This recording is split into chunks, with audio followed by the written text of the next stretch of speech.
Flavia Pitela. ¿Cómo están? ¿Cómo estás? Bien, quería usar un poquito el aire un segundo antes de empezar con la columna para comentar algo que está asociado al calor, y es que en la costa, en este momento, en la costa atlántica, hay lo que se llama el 30-30-30, más de 30 grados, 30% de humedad, y el viento que sopla a 30 kilómetros por hora. Eso hace una tormenta perfecta para los incendios. Así que como se escucha tanta gente, queríamos pedir que por favor cuiden el bosque, que no enciendan fuegos innecesarios, que apaguen bien los fuegos de los asados, porque cualquier chispita puede ser una catástrofe en estos días. Así que bueno, habiendo hecho este llamado a la solidaridad, bien. Estaba leyendo el otro día y me pareció interesante empezar a contar algunas historias que tienen que ver con cómo escribimos, digamos, las herramientas, los elementos que usamos para la escritura. Y todo surgió porque estaba leyendo un hilo en Twitter sobre la creación de la máquina de escribir. Y me pareció fantástico, entonces les quería contar un poquito la historia de las máquinas de escribir, pero antes de empezar, quería saber si ustedes llegaron a tener, bueno, Jorge y yo, estoy segura, tuvimos los dos máquinas de escribir. Sí, claro. Pero es una cuestión también generacional, ¿no? La máquina de escribir, no como un elemento decorativo en la casa, sino como un uso real, ¿no? Escribir en máquina de escribir. Sí, claro. Cuéntenme si usaron. Sí, Sí, obvio. mi viejo usaba una Olivetti y la heredé. La heredé antes de su muerte. Yo aprendí a escribir en máquina de escribir en el colegio Sí, secundario. yo también. Mecanografía. Exacto. Tuve 2 años de mecanografía, te tapaban el teclado y tenías que escribir mientras te dictaban, era espectacular. ¿Vos, Gonza? En periodismo, cuando Sí, estudiaba después, periodismo en TEA hace muchos años, los trabajos eran en máquina de escribir. Entonces escribíamos. Cecilia. Sí, tenía la máquina de escribir, además de mi abuelo, que tiene valijita como esta que tenés acá, es hermosa. Y aprendí a escribir ahí, la usé un montón para los trabajos prácticos en la primaria y después la guardé porque es hermosa. ¿Vos sí? Evidentemente soy muy joven porque no llegué a tener máquina de escribir, pero pasaba algo insólito que tiene que ver con educación, Fla, que en mi casa ya había computadora y en el colegio seguía teniendo mecanografía. Claro. Bueno, es un punto a mí muy también. interesante el que estás haciendo, muy interesante el que estás haciendo. ¿Por qué tendrías que tener mecanografía si ya no tenemos máquina de escribir? Claro. Y resultaría, uno dice, bueno, es anárquico, y no.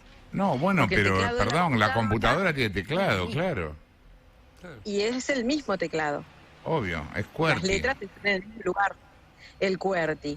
El QWERTY es un invento fantástico que nació con las máquinas de escribir y que se usa hasta el día de hoy, aunque se crearon otros diseños de teclados, pero este sigue siendo a nivel mundial, con adaptaciones, obviamente, a las distintas lenguas y todo, pero sigue siendo el que más se usa. Si ustedes miran la parte de arriba de todo, de un teclado, que es el QWERTY, como Sí. decía recién Jorge, ¿no? La Q, la W, la E, Bueno, si se fijan, con todas las letras que están arriba de todo, uno puede escribir typewriter. Mirá vos. Ah, mira. Yo esa no la tenía, ¿no? Que No, es, yo tampoco. no, ¿vieron qué lindo? Es un detalle de color. ¿Por qué se hizo eso? Por un detalle de marketing, ¿no? Para vender mejor las máquinas de escribir, uno podía escribir máquina de escribir con las primeras letras de arriba. Los primeros que pensaron una máquina de escribir fue allá por el 1860, un periodista, un editor, Scholes, junto con dos compañeros de trabajo, Glidden y Soule, que crean una máquina de escribir un poco basándose en el telégrafo, obviamente, que ya existía y era la decodificación de la clave Morse. Y las primeras máquinas de escribir tienen las letras en orden alfabético. Todos los números arriba y después A, B, C, D, E, ¿no? No les resulta cómodo, los dedos tienen que ir de un lado al otro, no hay comodidad para escribir. Muchas veces 2 letras van juntas, entonces se trababan los palitos, ¿vieron que estaban atrás? Así como está, no la pueden comercializar porque realmente era incómoda. Había habido otros intentos de máquinas de escribir, pero eran más inventos que no tenían un uso posible. Y se la venden a Remington, que era una casa de armas, ¿eh? Y a esa época ya habían transformado su fábrica también para hacer otro tipo de elementos y aparatos. Y la gente de Remington también le empieza a dar vueltas, no lo encuentra, y Scholes, que es este hombre que es el primero que piensa una máquina de escribir comercial, dice, acá hay algo con las letras que está mal. Está mal que las letras estén en orden alfabético. Entonces empezaron a combinar letras para ver qué letras se usaban más, qué letras se combinaban más con qué letras. Y luego de eso las desparramaron por todo el teclado para que vos tuvieras una equidad entre la mano izquierda y la derecha. Si ustedes se fijan, las letras, y esto lo hicieron pensando en el inglés, pero funciona para el español, funciona para un montón de lenguas casi de la misma manera, las letras que menos usamos están afuera. El dedo chiquito, ¿no? La X, la agarra de refilón, no la necesita tanto. Para el inglés es muy importante la X, pero sin embargo quedó ahí. Cuando uno las mira en dimensión, las letras que más se usan están centradas y desparramadas hacia los dos costados para que todos los dedos trabajen, y ahí entra esto que decía Jessy, por qué nos seguían dictando y por qué sigue siendo útil aprender a escribir con todos los dedos. Porque el teclado sigue siendo exactamente el mismo. Igual. Me pareció fantástico esto porque está asociado a algo que revolucionó la forma que teníamos de escribir, obviamente, porque aparte de la imprenta, obviamente, que ya existía hace muchísimos años, todo se escribía a mano, ¿no? Desde los telegramas hasta las cartas, pasando por los libros, absolutamente todo se escribía a mano. Y eso hacía que hubiera una lentitud.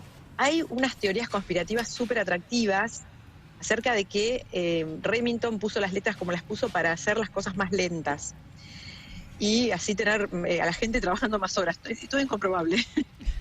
Lo que sí es cierto y tiene sentido es que al separar las letras, que se acuerdan que iban todas como a un centro, venían desde una diagonal. ¿Se acuerdan cuando se te trababan dos letritas, que había que destrabarlas? Sí. Bueno, ¿cómo funcionaba? Bueno, eso, al vos tener las letras separadas, evitaba que se trabaran tanto las letritas también. Había una cuestión técnica de los dedos y mecánica de la propia máquina. Lo que sucedió fue que para el 1880 se vendieron solamente en Estados Unidos 100.000 máquinas de escribir. Con el teclado QWERTY. Nunca dejó con el teclado QWERTY como lo conocemos hoy. Después se inventaron otros teclados, el Dvorak, el Colmac, el Querce con Z, y hay algunos que tienen variaciones. Ninguno superó el QWERTY. Es el que se sigue usando a nivel mundial. Lo usamos en los teclados del teléfono. Sí, claro. Entonces, cuando y en la ustedes compu. van ahora arriba de todo, en la compu, en cualquier cosa que tenga teclado se sigue usando porque probó ser un invento maravilloso para la rapidez. Para la rapidez. Y está asociado a eso. 1880, la modernidad, la idea de la producción, ¿no? La idea de la generación de más contenido, más material, más diarios, más libros. Vino a ser una compañera ideal que después con el tiempo obviamente pasó a ocupar espacios de recuerdos, de tu abuelo, de tu padre. Algunos de nosotros tenemos las máquinas de escribir. Luego hubo versiones muy modernas, recordarán una Remington que era naranja, amarillita, que era como un huevito. Las que venían obviamente para transportar, todas empezaron a tener ese cajoncito, para llevarlas y que sobre todo se cuidaran las teclas para que no se rompieran. Empezaron a tener abajo esa goma que uno podía sacar y poder arreglar las teclitas desde abajo para no arruinar también el mecanismo.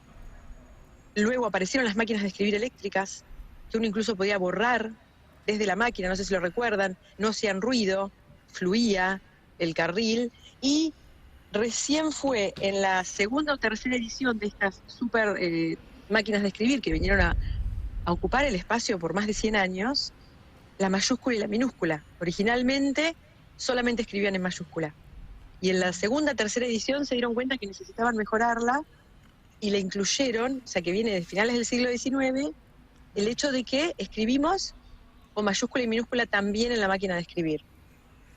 Es uno de los inventos más revolucionarios en la relación de las personas, los humanos, con las palabras. Sigue siendo un elemento de fetiche. Muchas fotos de autores con sus máquinas de escribir. Siempre nombramos a Jorge Hemingway, ¿no? Escribiendo parado en su máquina de escribir. Hemingway escribía parado, increíble. Qué loco. Sí. Paul Auster tiene un libro de la historia de su máquina de escribir. Él al día de hoy sigue escribiendo en máquina de escribir. Se convirtió en un fetiche, pero lo más revolucionario y más interesante es que aún hoy seguimos usando el mismo teclado porque resulta que nuestros dedos se pueden desparramar mejor, genera más agilidad y seguimos pudiendo escribir en la línea de arriba de todo, typewriter. Flavia Pitera, señores, a las 2 de